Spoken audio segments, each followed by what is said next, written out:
William Gargan stars as Barrie Craig, confidential investigator.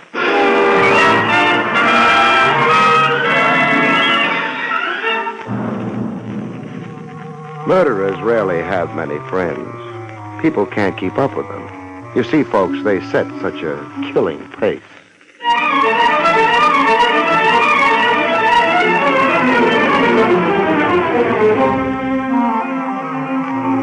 The National Broadcasting Company presents William Gargan in another transcribed drama of mystery and adventure with America's #1 detective, Barrie Craig, confidential investigator.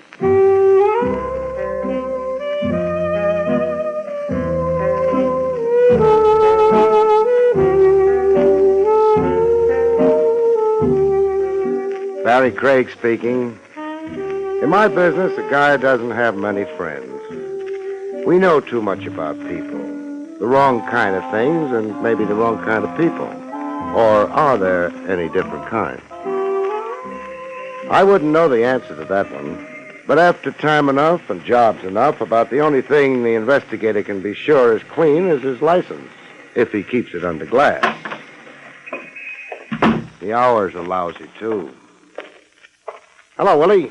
Evening, Mr. Craig. You want some coffee? In Willie's wagon? Lay off the cracks. It looks like coffee. It smells like coffee. And it tastes like sulfuric acid. I'll have a cup. Thanks. How about some nourishment? I'll have a couple of donuts instead. A couple? What do you think I am, a weightlifter?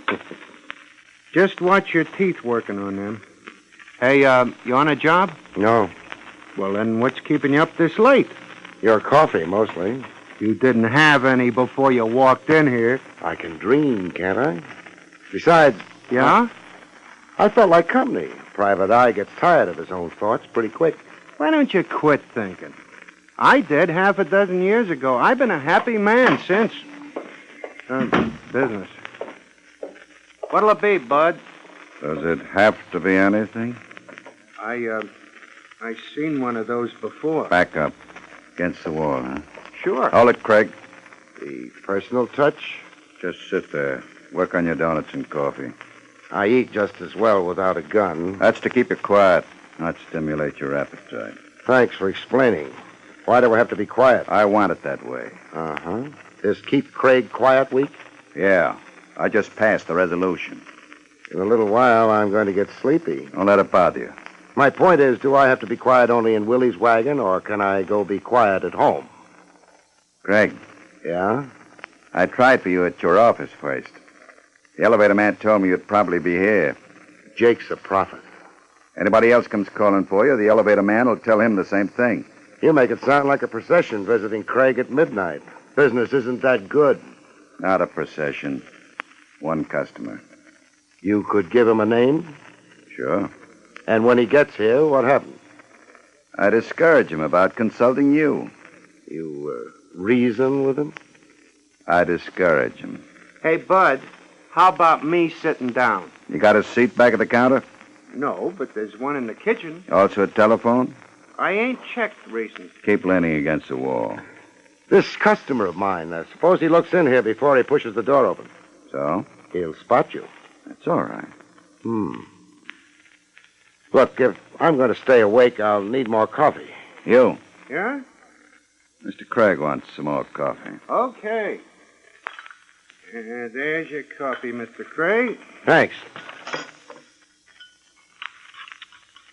Well, it's an awful slow client I'm supposed to have. You'll be along. Maybe you frighten him off tonight. What happens tomorrow? People run out of tomorrows sometimes. Yeah. All right, that could be him. Stay put, boys. I could use a client. Not this one. He won't be any use at all. Too bad. Hey, Willie, what'd you put in this cup? Huh? Tastes more like concentrated lye than coffee. Shut up. It's an insult, not coffee. Here, you try it. It was hot, wasn't it? I'll take the gun now.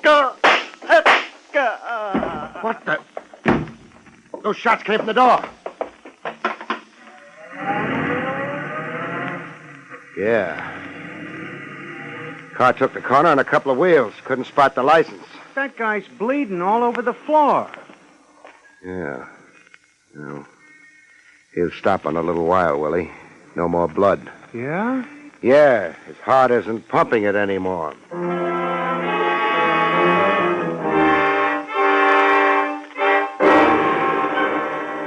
The coffee I'd spilled in his face caked before the cops got to Willie's.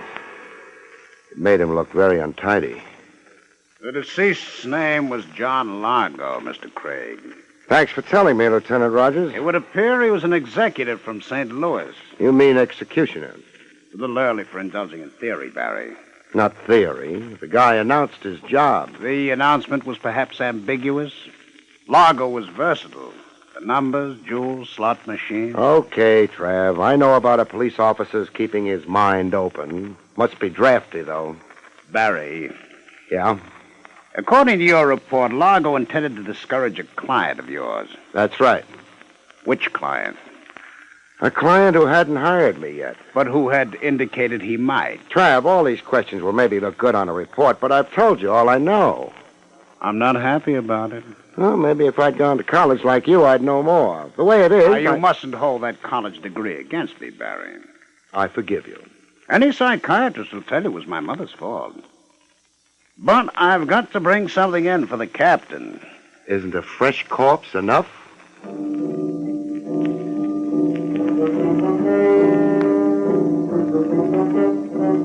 Trav let me go after a while. It had been a dull night. Willie's wagon was lousy with the press, and Trav had to concentrate on the department's public relations. I started for home, made a detour, and headed for the office on Madison Avenue. Jake would still be on duty, making sure nobody stole the building. Jake. Jake. Any cow wants to get milk, she can come to me. I ain't going out in the middle of the night. Jake, you're not on the farm anymore. What? Oh, too bad. You should have stayed up in Vermont. No, I got tired of it. Why?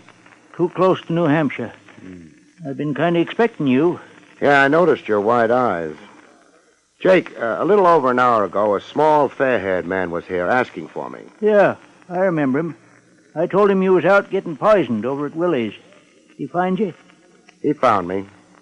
What I'm more interested in is the second person who asked for me tonight. I don't blame you. What?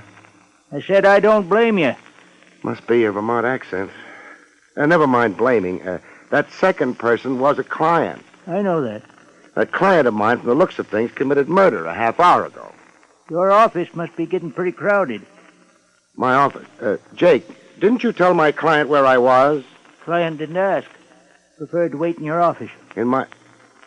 Oh, that's what you meant about it getting crowded. Yeah.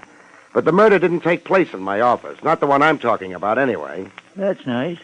Makes less work for the cleaning women. But in that case... Never mind. Take me upstairs. Yep. Going up? Where else would I be going? I don't know. Them's my instructions.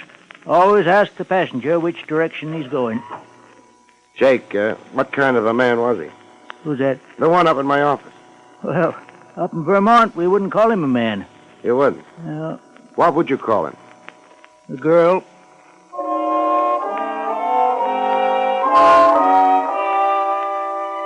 This wasn't my night for appearing smart. I stared at Jake with my mouth open until we reached the third floor. By that time, I managed to get it shut. Jake went back downstairs.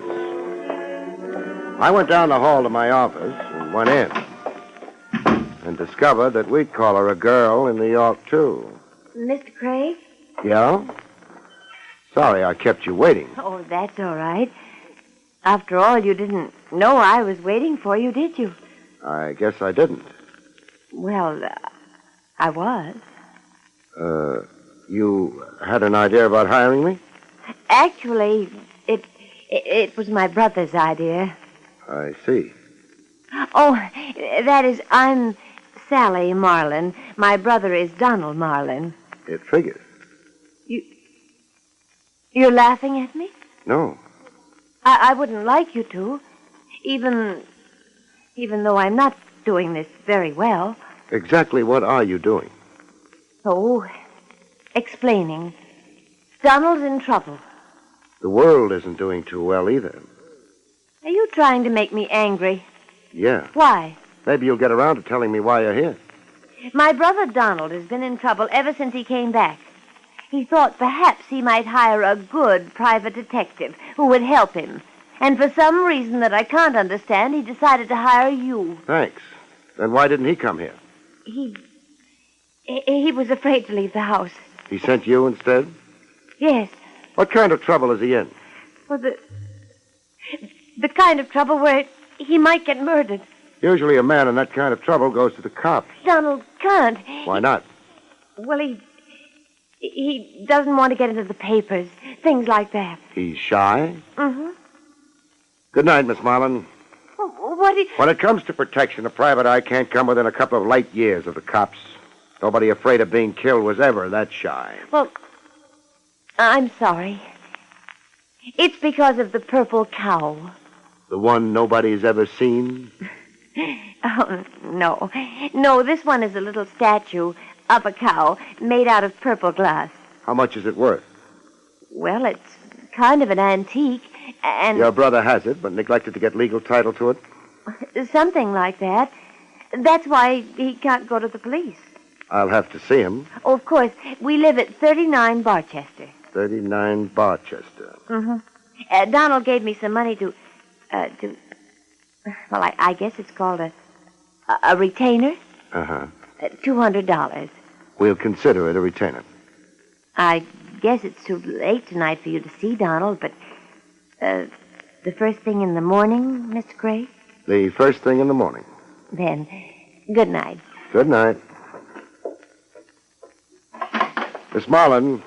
Yes? You said your brother had been in trouble ever since he came back. Uh-huh. Ever since he came back from where?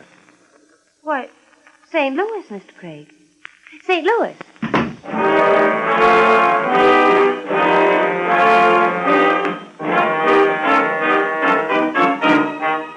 The dead Mr. Largo had also been from St. Louis.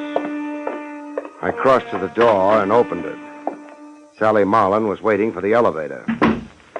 Jake would have his troubles waking up. The elevator would have its troubles climbing all the way up to the third floor.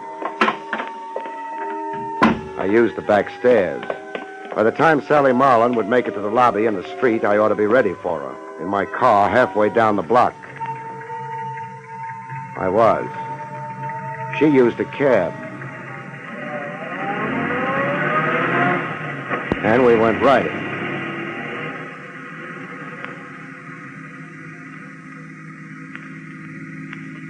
It wasn't a long ride. Her cab slowed down and stopped. I stopped. She paid the cabbie off and went inside. The cab scrammed. I started up. I drove past the place she'd gone into and memorized the address. It was not 39 Barchester.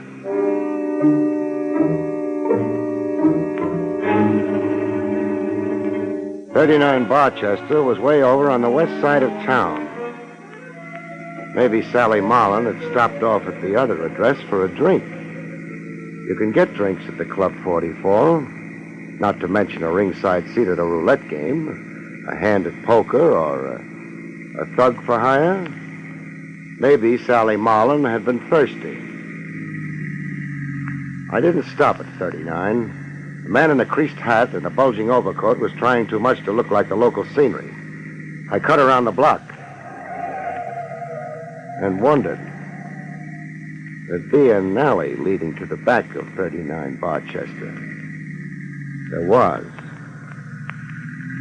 There was a man there, too, making like an ash can. I parked on the next block and took a walk. I was going to have trouble visiting my client. I decided to have trouble in the alley. More privacy than out front. Hey, Bud. Huh? Got a match?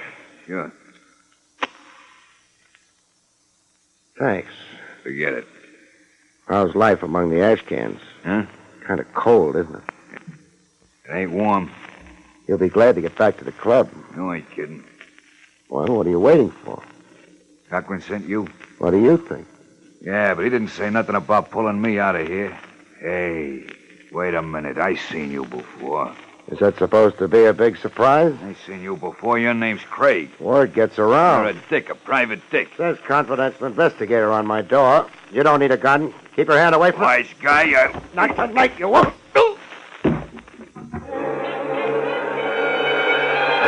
He didn't. He fell down instead. I thought he might be uncomfortable lying on a gun. So I disposed of it for him. I wondered if he'd thank me for it.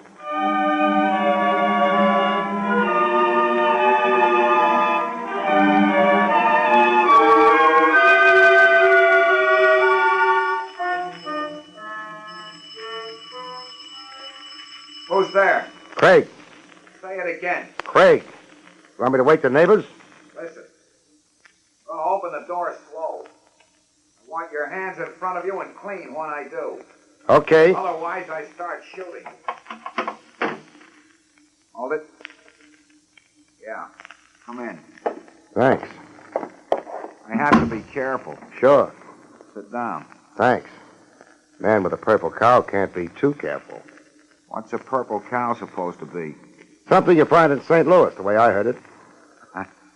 Just making sure Sally got to you. She got to me. She's a good kid. Uh-huh. Marlin, Yeah? I could stand a little more information. For example, how did you get the purple cow in the first place? A friend of mine handed it to me. He ran an antique shop in St. Louis. Just gave it to you? Sure. Thing isn't worth more than a couple of bucks. And that's when all your trouble started. That's when it started. You could have yelled for the cops. Sure I could have, but look, first of all, there were no witnesses around when I got that cow. Second, I didn't know what importance it had. Not until after I left St. Louis. Why didn't you get in touch with the man who'd given you the cow? I tried to. And? Found out somebody had pumped him full of lead. This friend of yours had a record? Yeah, and that was another reason I wanted to stay clear of the police. He'd been a fence. What kind of stolen goods did he concentrate on? Jewels, mostly. Is that the cow up on the mantelpiece? That's the cow, all right. I know what you're wondering, but no dice. It's made out of glass. I had it appraised. Maybe it's hollow. It's hollow. Nothing in it either. You know a man named Largo? Largo? Small, fair-haired man. Comes from St. Louis. No, I don't. Why? Oh, nothing important. You figuring on going out tonight? No. That's good. You'd have company if you did. What kind of company? A couple of hoods. Front and rear of the house. Hoods. That's the kind of thing I mean. Why are they after me? On account of a hunk of worthless glass? I don't know yet. Maybe I'll go ask some questions. Oh, these hoods, Marlin. Yeah? Work for a man named Cochran. Name mean anything to you? Sure. That's the man my sister's going to marry.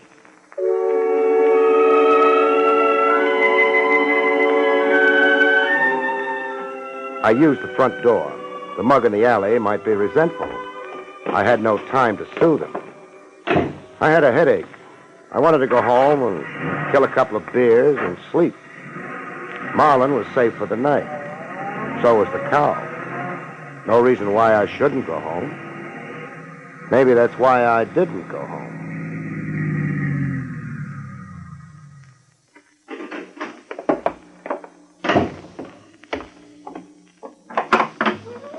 Good evening, sir. Welcome to Club 44. Oh, I'm not a customer. Cochran, huh? Mr. Cochran? All right, let's be formal. Mr. Cochran. Mr. Cochran's not in, sir. Okay. Take me to where he isn't in. Harder. Listen, you. No, I'm too tired. Stop crowding. You're all alone compared to what I could do to... Tough? Big. You could be cut down. Let Cochran try it. Come on. Okay, take your hands off me. Just a sample. Let's go. Mr. Cochran isn't going to like this. Maybe I won't like Mr. Cochran. The gentleman to see you, Mr. Cochran. Gee, thanks. Mr. Craig. Frank. Hello, Miss Marlin. Hello, Cochran. I couldn't start nothing out in the club, Mr. Cochran. Don't be silly, sir. Mr. Craig is always welcome. Run along, huh? Yes. What are you doing here, Mr. Craig? I confused it with 39 Barchester, maybe. The same way you did. Nice to meet you, Mr. Craig. Uh-huh. Of course, I'm curious about why. Sally Marlin hired me for her brother. She was worried about him, so she left my office and promptly headed here. She, didn't want to worry alone. Exactly what I was thinking. So I went on to 39 Barchester. Oh? The man watching the alley may have a little trouble with solid food for a while. I see. Marlin and I had a nice visit. Then you know about Sally and myself. Sure. I also know you put those men on Marlin. To protect him. Then why did he want me? I didn't know that Mr. Cochran would be able to help my brother. You did say help? We've had a lovely conversation. I think it's over now. I think it isn't. You must have a reason. I was hired to do something about the trouble Marlin's in. And you're doing it here? Let's say I'm trying to. I hardly appreciate your sweaty efforts. But you're the one who's sweating. Know a man named Largo Cochran? Yes, Never mind. He's dead. Why? Wonderful thing. The radio. Uh-huh. Largo made a nice haul in St. Louis. Jewels. He turned them over to a fence who ran an antique store. How interesting. It gets better as we go along. The fence then turned around and handed Marlin a purple cow. Marlin left town. Largo left town right after him, to wind up dead on the floor of a hamburger joint. What a distressing place to die. I don't think Largo was bothered about the decor. He killed the antique boy when he found out his jewels were gone. He was therefore after Marlin, presumably? Presumably. In that case... I was in the hamburger joint when Largo was killed. If you will eat such dreadful stuff. You knew Largo. You knew all about Marlin and the purple cow through Sally here. You have a couple of boys sitting on Marlin's tail. Mr. Cochran, how much of a chance do you think you'd have in front of a jury? Well, you agree with me. Not much of a chance. Bill, that gun. Shut up. What Mr. Craig has forgotten is that he's the only one outside of ourselves who knows all these things. So? I have no intention of being brought before a jury. There's a pretty well-known road paved with intentions, Cochran. I'm not traveling as yet, Craig, but I rather think you are. Keep your hands still. Sally, see if he has a gun. Bill, I don't... See if he has a gun. All right. He had a gun, Bill. Throw it here. All right. Sally, Yes? run along home. Bill, I won't let Don't be you. a fool. You can put me in the chair. I don't- Sally, I told you. I can't let You're you in do my it. way, you idiot. Craig, killing the lights won't help you.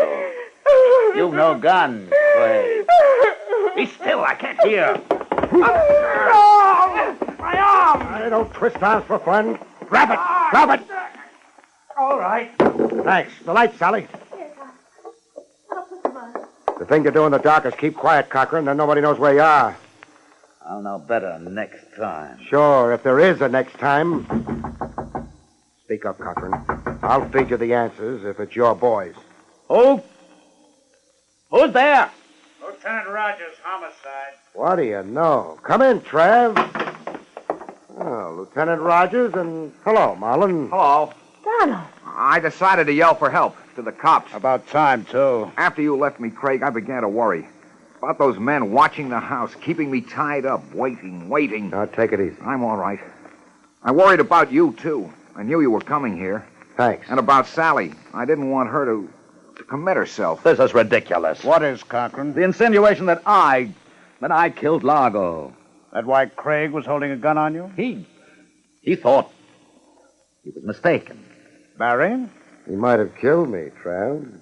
A very solid vote of confidence. One thing bothers me. A modest man. That's because I never went... Barrie. Okay, I'll save it.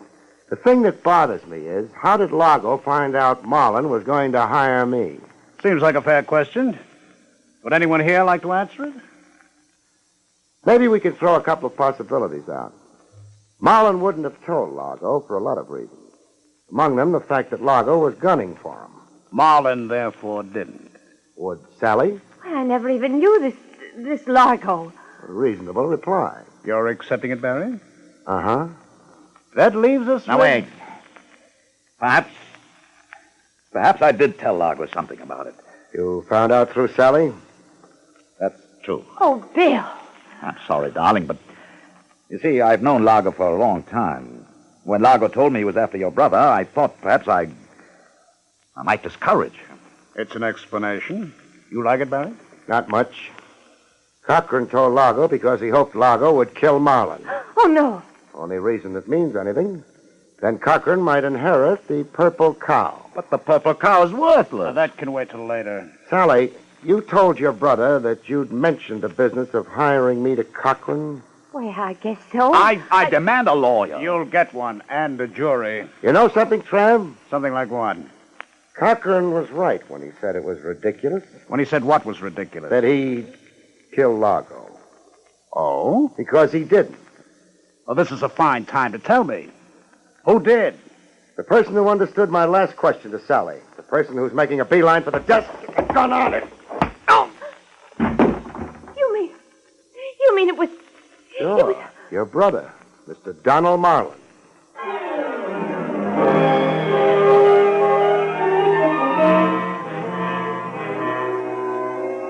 Mr. Marlin was very silent after that. It didn't take long to book him. Cochran didn't bother going along for the ride, but Sally did. That's that. Sorry, Miss Marlin. Well, I've always known Donald wasn't very... Barrie, Yeah? before the DA embarrasses me, suppose you tell me why I've locked him up? Sure. He was the only possibility who didn't know Largo. I refuse to stand here and feed you questions. Use the narrative form. Won't take a minute. Largo, back at the hamburger joint, when he was waiting for my client to show up, said he wasn't worried about being spotted before he could kill him. That meant my client didn't know Largo. It was Marlin's idea all along to kill Largo and implicate Cochran for the killing. But for a purple cow? You've got Marlin's keys. One of them must be for a safe deposit box. The boys are already checking. Nice work, Trav. Now, once you pointed a finger at Marlin, I realized that he was the only source for the purple cow fantasy. Actually, the antique store fence in St. Louis must have slipped the jewels to Marlin in an effort to defraud Largo. So Marlin invented the purple cow as a red herring? We're getting our colors mixed, but that had to be the idea. Yes. Good night, Mr. Craig. Good night, Miss Marlin.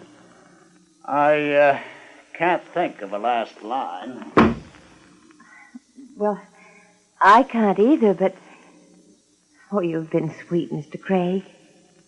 You never suspected me. Does there have to be a last line?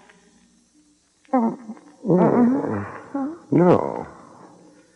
Good night, folks. See you next week.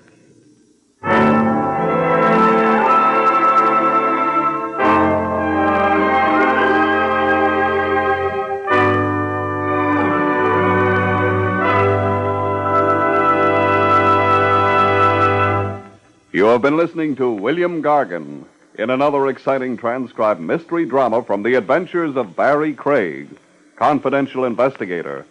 Tonight's story, Death and the Purple Cow, was written by Lou Vittis. Next week, it's a strange story titled Ghost of a Chance, about which Barrie Craig has this to say. In next week's story, a man comes back from the dead to haunt a wife who's been dead almost as long as he has, in an insurance scheme that almost, but not quite, cancels out yours truly. See you next week, folks.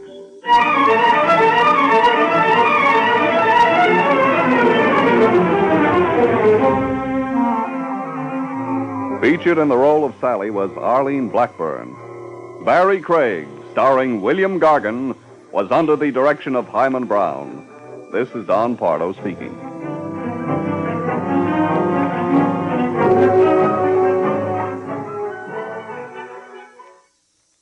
Now enjoy Meredith Wilson's Music Room on NBC. Barrie Craig, confidential investigator.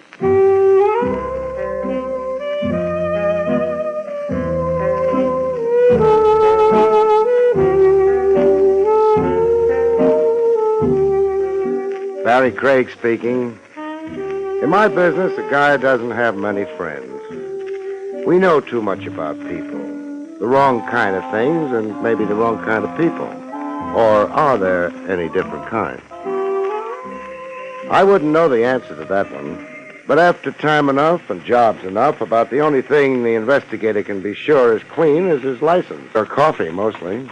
You didn't have any before you walked in here. I can dream, can't I? Besides... Yeah? I felt like company. Private eye gets tired of his own thoughts pretty quick. Why don't you quit thinking? I did half a dozen years ago. I've been a happy man since. Business. What'll it be, Bud? Does it have to be anything?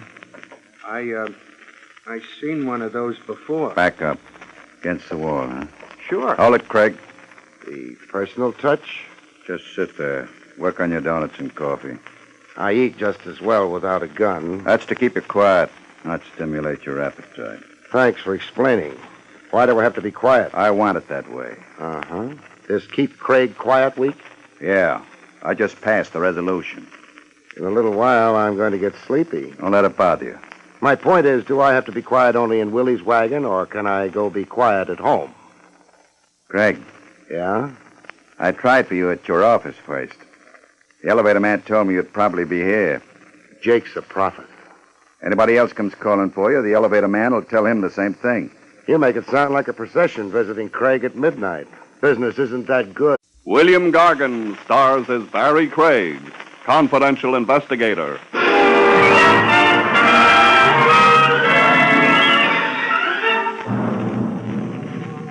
Murderers rarely have many friends. People can't keep up with them. You see, folks, they set such a killing pace.